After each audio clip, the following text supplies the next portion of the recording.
This crime was so heinous that one of the lead investigators at JSO at the time called the assailant a soulless cretin. All the more surprising today when officials announced the man they say committed this crime was only 14 years old at the time.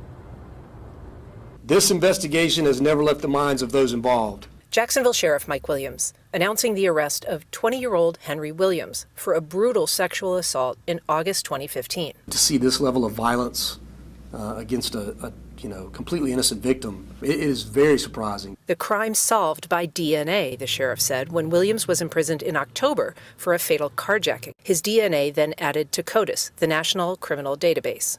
Terrible, terrible. The crime scene was horrific. An 8-year-old girl dragged into the woods near her apartment on University Boulevard, then raped and beaten so badly she required reconstructive surgery. She was found dazed and bleeding by a neighbor. What that neighbor, Lawrence Laganelli, told First Coast News that day still resonates 5 years later. She said to my wife, Miss Angie, I'm alive.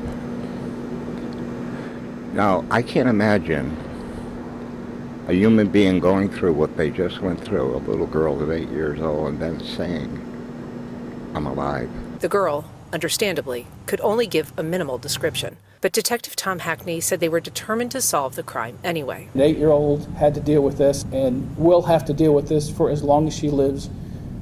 We will do everything in our power to make sure justice is brought in this case. Trust me when I tell you that. The girl's father even making a heartbreaking plea for his daughter's attacker to come forward. Turn yourself in right now. If you have a heart, if you have a child, if you love anything, turn yourself in right now. Neither he nor anyone else could have imagined that 5 years later the attacker would turn out to have been a child himself.